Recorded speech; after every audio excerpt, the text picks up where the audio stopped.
ওয়াজ মাহফিল তো কোনো কোনো ক্ষেত্রে এখন হয়ে যাচ্ছে সার্কাসের মঞ্চ। আপনি আমি পড়ে আছি এই যে ট্রল নিয়ে, সমালোচনা নিয়ে, একে অপরের গীবত নিয়ে, কে কার পিছনে লাগবে, কে কাকে অনলাইনে ধুয়ে দিবে, এগুলোই কাজ হয়ে যাচ্ছে দিন দিন। তো এই কাজগুলোর মধ্যে ভালো কাজগুলো ঢাকা পড়ে যাচ্ছে। ভালো কাজ যে হচ্ছে না তা নয়, কিন্তু ভালো কাজগুলো এই কাজগুলোর মধ্য দিয়ে ঢাকা পড়ে যাচ্ছে। এটা আপনারা বুঝতে পারছেন না। একজনকে ট্রল করতে করতে বানিয়ে দিয়েছেন আলেম, একজন কমেডিয়ান তাকে বানিয়ে দিয়েছেন আলেম। ওয়াজ মাহফিল তো কোনো কোনো ক্ষেত্রে এখন হয়ে যাচ্ছে সার্কাসের মঞ্চ।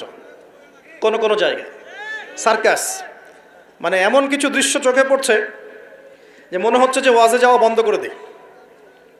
হ্যাঁ, মানে সময়টাকে কিভাবে নষ্ট করা যায়, বাউলের মতো গান গাওয়া যায়, ডিজে জিকির করা যায়, হ্যাঁ, মানুষের সাথে অহেতুক কিছু কথাবার্তা বলে টাইম পাস করা যায়।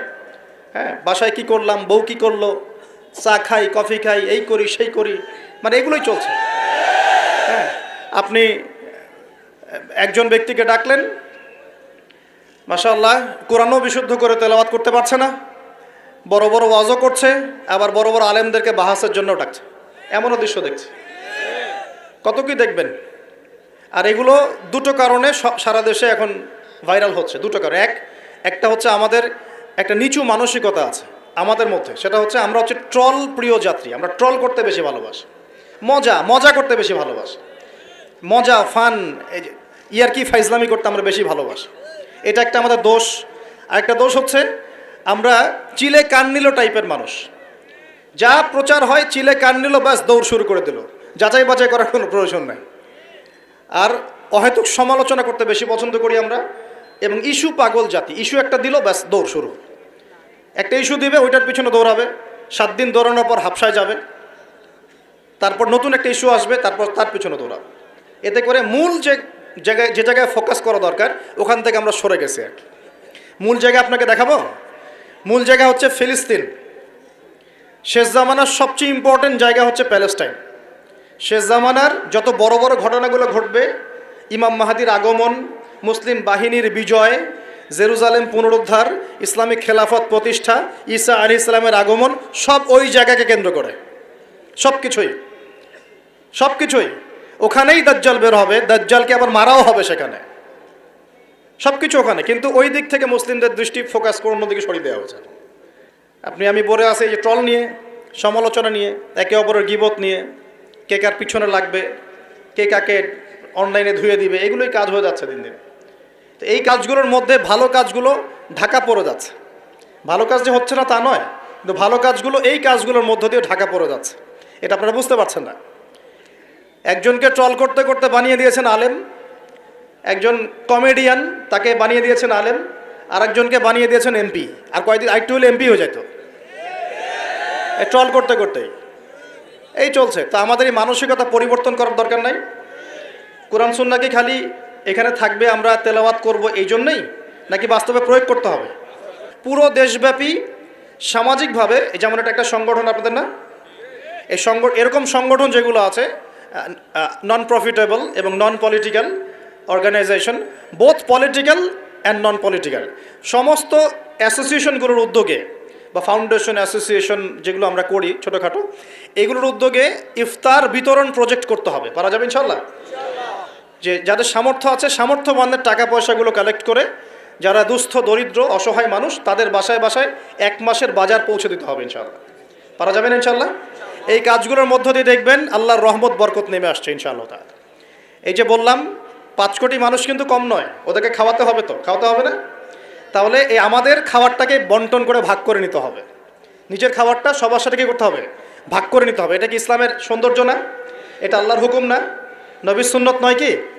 আল্লাহ নবীর বাসায় যদি কেউ আসতেন খাবারের জন্যে, তার বাসায় যদি 2টা খেজুর থাকতো, সে 1টা খেজুর তিনি দিয়ে দিতেন, 2টা খেজুর দিয়ে দিতেন না?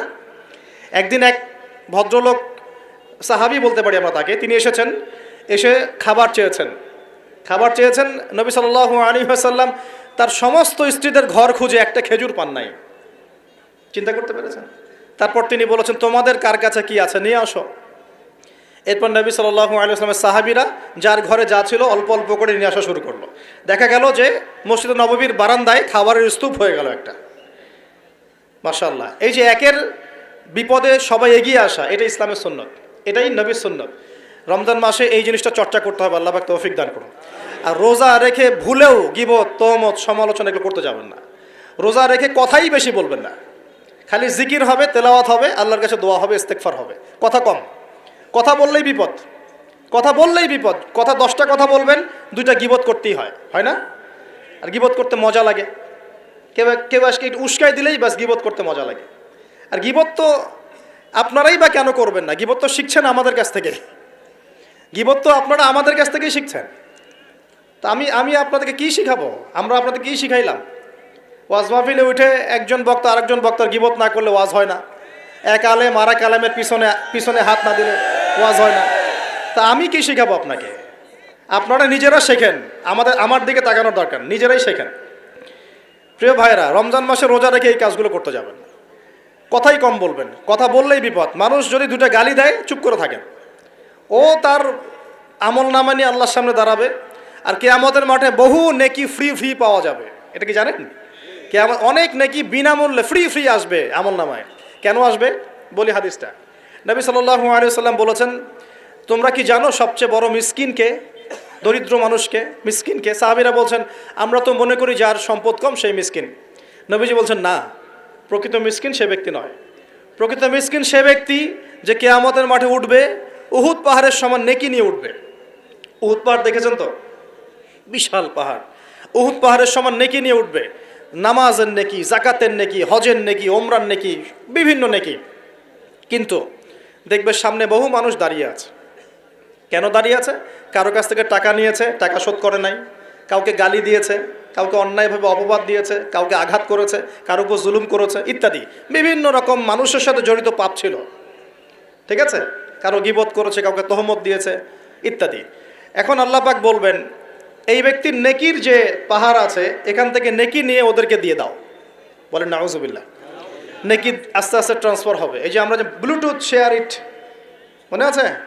ব্লুটুথ শেয়ার ইট পাস হয় যেভাবে, আল্লাহ পাকের প্রযুক্তি হবে আরও অনেক উন্নত। মুহূর্তের মধ্যেই নেকি ট্রান্সফার হয়ে যাচ্ছে। এরপর নেকি যেতে যেতে সব নেকি যদি শেষ হয়ে যায়, আল্লাহ না করুক, তখন আল্লাহ পাক ফেরেশতাদেরকে বলবেন, ওদের গোনাগুলো বেছে বেছে এর আমল নামে যুক্ত করো। বলেন নাউজুবিল্লাহ। এরপর এই ব্যক্তি এই বিশাল নেকি অর্জন করার পরেও জাহান্নামে যেতে হবে। আল্লাহ পাক হেফাজত করুন আমাদেরকে, বলি আমিন। তো মানুষের সাথে জড়িত পাপটা খুব ডেঞ্জারাস। তো রোজা রাখার তাৎপর্য কি? যে আমরা যেন এই শিক্ষাটাকে সারা বছর ধরে রাখতে পারি। এই কারণেই রমজান মাসে রোজা রেখে জিকির হবে বেশি, তাসবিহ তাহলিল বেশি, কোরআন তেলাওয়াত বেশি, আমর বিল মারুফ নাহি আনিল মুনকার হবে, তার দার্স হবে, দিনের কথা হবে। যখনই বন্ধুরা মিলে বসবেন, চা খেতে বসবেন, কফি খেতে বসবেন, অলওয়েজ দিনই আলাপ করবেন, দুনিয়াবি আলাপ কম করবেন, দুনিয়াবি আলাপ বেশি করবেন না। প্রয়োজন যতটুকু এতটুকু দিনই আলাপ করবেন। কারণ মানুষ জান্নাতেও যদি চলে যায়, মানুষ জান্নাতে চলে গেলেও ওই সব সময়ের জন্য আক্ষেপ করবে, আফসোস করবে, দুনিয়াতে যেই সময় সে আল্লাহকে স্মরণ করে নাই, রাসূলের নামে দরুদ পড়ে নাই। তাহলে যদি কোনো জায়গায় বসে পড়ে আলোচনা করতে থাকেন, ওঠার আগে কমপক্ষে বলবেন, সুবহানাকা আল্লাহুম্মা বিহামদিকা আশহাদু আল্লা ইলাহা ইল্লা আনতা আস্তাগফিরুকা ওয়া আতুবু ইলাইক।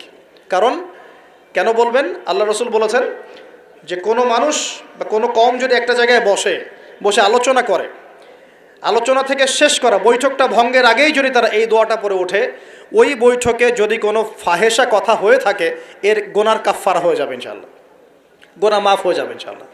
আর যদি ওই বৈঠকে ভালো কোনো কথা হয়, ওই কথাগুলো কিয়ামতের মাঠে তার জন্য দলিল হবে ইনশাআল্লাহ। তো এই দোয়াটা পড়ার চর্চা করবেন। তো যেটা বলছিলাম, দেখেন, আমরা যদি একে অপরের খাবারগুলো ভাগাভাগি করি, জাকাতগুলো প্রদান করতে পারি এবং রমজানের রোজাগুলো ঠিকঠাক রাখতে পারি, আল্লাহর বিধানগুলো ঠিকঠাক মানতে পারি, সমাজে দারিদ্রতা থাকবে না ইনশাআল্লাহ।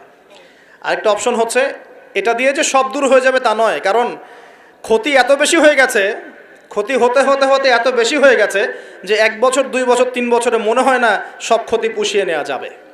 যারা অর্থনীতি বোঝেন তারা বুঝবেন। নামতে নামতে নামতে এমন একটা জায়গায় চলে আসছি যে হুট করে যে একদম সব ঠিক হয়ে যাবে, এটা চিন্তা করলে ভুল হবে। আরেকটা উপায় কি?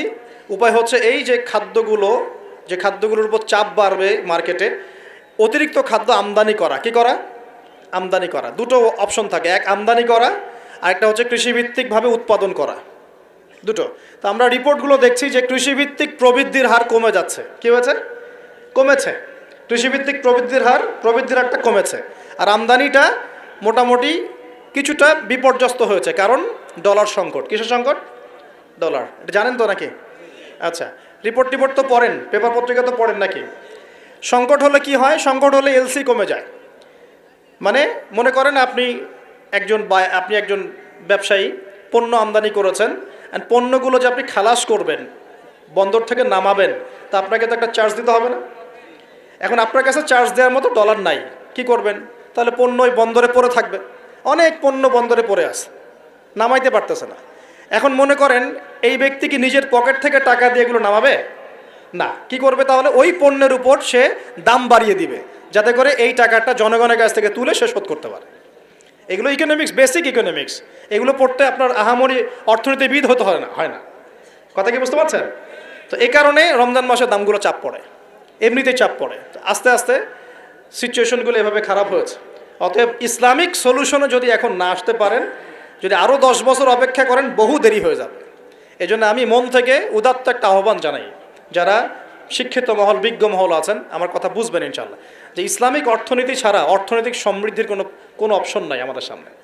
ইসলামিক অর্থনীতি মানে দান সৎকা ভিত্তিক, অপচয় কমানো, দুর্নীতি বন্ধ করা, সুদ ঘুষ এগুলো বন্ধ করা, এবং অন্যের কষ্টে নিজে পাশে থাকা, পাশে দাঁড়ানো। সবচেয়ে বড় কথা হচ্ছে এখানে ব্যবসা, জাকাত, সাদাকা এগুলোকে গুরুত্ব দেওয়া হয়, সুদটাকে হারাম করা হয়। এগুলোর উপর যদি সুদ থাকে, চড়া সুদ, তখন তো আরও অবস্থা খারাপ। যেমন ধরেন, মনে করেন আমাদের সংকট হয়েছে, এখন আমরা বহির্বিশ্বের কোনো দেশের কাছে গেলাম, গিয়ে বললাম যে আমাদেরকে লোন দেন। ওরা কি এমনি লোন দিবে? এমনি দিবে? যাও, তোমাকে 10 কোটি টাকা এমনি দিয়ে দিলাম, 1000 বিলিয়ন ডলার এমনি দিবে? কখনো এমনি দিবে না। বরং সে একটা সুদ ফিক্স করবে, হয় 10%, সুদটা ফিক্স করে দিবে। তখন এই সুদটা শোধ করতে হবে না? ওই সুদটা শোধ করতে হবে, কিন্তু আপনার শ্রম দিয়ে ওই সুদটাকে শোধ করতে হবে।